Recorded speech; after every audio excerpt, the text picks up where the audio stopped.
We stop as we get to the shallow steps leading up to the altar. That is, Elijah seems to search for the right words as he looks at the sculpture hanging behind it. Very affecting. I follow his gaze up to our crucifix, which, despite the beautiful things around it, eclipses everything else in the sanctuary. No amount of candelabra or fresh flowers or gold-trimmed linens can compete with the corpus of our suffering God, because this crucifix hides nothing, softens nothing. You can see the strain in Jesus' arms and in his stomach. The muscles of his thighs are flexed with the effort of it all. His head is not bowed in surrender or death, but turned to the side in agony, struggle manifest in the tight cords of his neck and in the clench of his jaw. It's a long-buried instinct that has me returning to Elijah, greedy for his reaction, to see if he sees what I see, something so stirring and so haunting that it necessitates devotion. It necessitates a lifetime of love laid at its feet, but Elijah isn't looking at the crucifix right now. He's looking at me. And for a dizzy, breathless, unreal moment, I think that this is how it would feel to have the Jesus on the cross look back at me.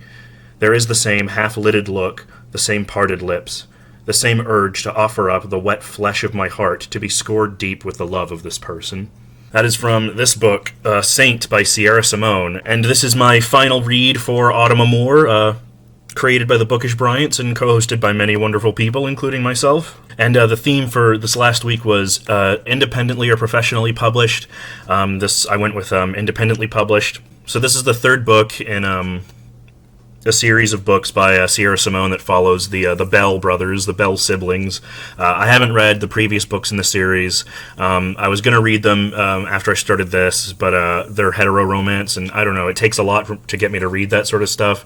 But if it's as good as this, then I'm definitely tempted. So this follows one of the Bell brothers, Aidan Bell, who is kind of, a big playboy, burning the candle at both ends, always doing before thinking, that, just chasing the nearest high, that kind of thing. He's wealthy, successful, and he's with a beautiful, hot guy named Elijah, but something doesn't feel right, and then after a very difficult night, he runs off to a local church to become a monk, a local Benedictine church, and basically devotes himself to the faith. And while there, he learns to sort of accept God into his life and become much more religiously observant, prayers, celibacy, like all of it. He throws himself into the lifestyle because this was the thing that saved him. This was the thing that kept him from the edge. But in so doing, he left behind every part of his old life, including not only the money and the property and everything, but his ex-boyfriend. He just up and left. Things go well at the monastery. He's there for about 6 years, and he's doing really well. And then one day, his ex-boyfriend shows up. He's working for a magazine where they're writing articles about, they're talking about beer production among monasteries, because they're a monastery that, brews their own beer. And Elijah's writing an article about it. And so after that, they're basically, they happen to do all this when Aidan is deciding on taking a trip to visit a bunch of different Trappist monasteries, because while he's devoted himself fully to God, there's still that little nagging thing, religion saved me, I have to devote myself to it. He makes plans to go visit a bunch of different Trappist monasteries, one in Paris, one in Belgium, and one in Ireland, and Elijah comes along. It'll be good for his article. All these different churches happen to also produce beer, so gradually, as they're forced together, Aidan is, overcome with desire and is basically, and he's just wondering if this is temptation or if this is a way to God as well. Can he love his boyfriend and love God at the same time? I've said many times before, I wouldn't consider myself a very emotional reader or a romantic reader. I can be very picky about romance, but in the case of this, while there, obviously, where the plot is going, there's going to be a romance between these two characters. It was just so beautifully done. It just struck me that the writing is heightened almost to soap opera, but it doesn't cross over into purple prose for me. It's like just flowery enough, and it almost echoes the writing style of the Bible at times, with flowery language and the very punctuated sentences and the spiritual language. And I'm not a spiritual person, but one of the things that I really enjoyed about this book, and one of the things that kept me reading, was that it does examine a very complex topic among queer people and just people in general.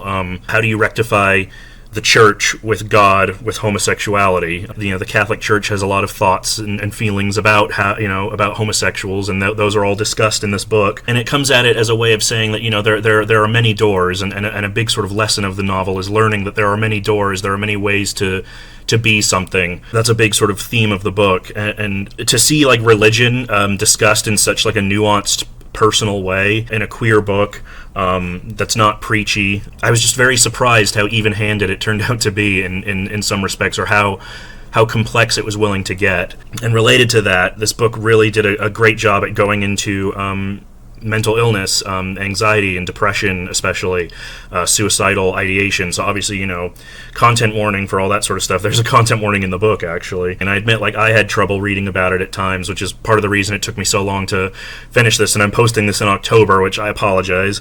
I was hitting some very personal parts in this, and I had to kind of set the book down. But it did that to me because it was so true, and it felt like it came from such a place of experience. I mean, I'd never encountered something that wrote about my feelings of loneliness and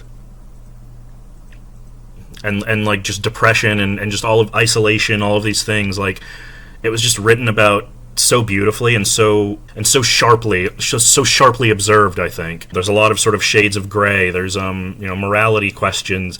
Nobody does anything. Nobody like breaks any laws or anything. Nobody like kills anybody. But it's matters of the heart, and it's matters of the heart etched wide. Etched big. On the outside it may not look like much, but on the inside it's a whole symphony. I mean, maybe that's romantic of me, but I just felt like it did a really good job at getting me into that headspace and capturing that. It's angsty and it's high drama, but it's also sharply observed and just beautifully written, and the smut on top of that is like top notch. Not only the way it's written, but in the way emotions are being communicated through sex. I just thought it was gorgeous and really, really sexy, and there's a lot of emphasis on playing games, which was interesting. I mean, and I guess it's not a new idea, but one of the things that I thought was really fascinating about it was how it merged sex and religion, and it wasn't saying you must either choose religion or sex, religion or homosexuality. It's a spectrum. It doesn't have to be binary. I thought that was a very mature, like, brave position to take and write about so sensitively, and all of that stuff. Like, if you had taken like the bare bones elements of the characters of long lost lovers coming back, kind of forced proximity, if you took those elements, like, they would be cliche, but in terms of the execution, it's all done top notch, and this is definitely my favorite read of Autumn Amour. One of my favorite romance novels in general, just straight up erotica / romance. Like, this is probably top right at the moment.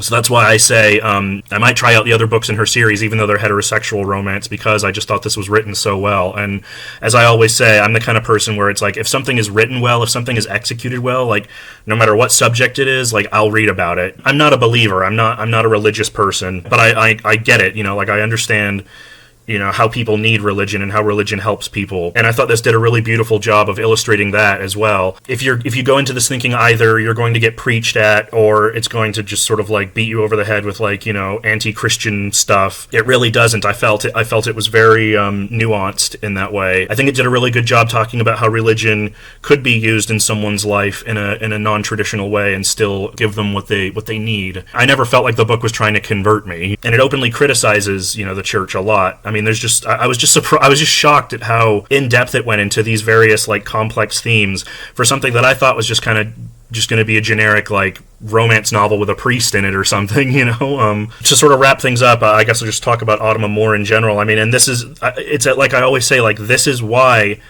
I try to do these reading events. I know obviously like sometimes I fall behind, I can't get to everything, I'm just not in the mood for something. But the beauty of things like Autumn Amour and Garb August and June on the Range and all the reading events that I've been a part of this year is that they broke me out of my comfort zone, and because of that I found stuff that I liked, I found stuff that I didn't like, and I found stuff that I loved, and that's what it's all about. It's all about expanding your palette, as I've said with the being that I'm in Trekkie mode, IDIC, infinite diversity, infinite combination, is just one of those things that reconnects me with like the beauty of literature and why I engage with it and that kind of thing. So that's why, I really wanted to say a sincere thank you to the Bookish Bryants and to all of my co-hosts. Sincerely, I thank you for letting me be a part of this. I felt a little bit more pressure than I would from a normal reading event because it's one I'm co-hosting. The kick in the ass helped push me and get me to read some of these books that I would never even have considered picking up, or that had just been sitting on my desk for for months. I hope everyone had a great Autumn Amour,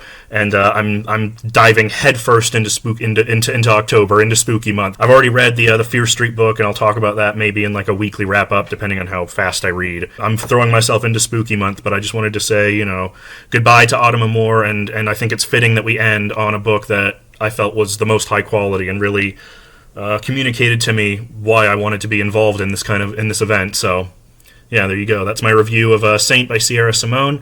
And until next time, I'll see you guys later. Bye.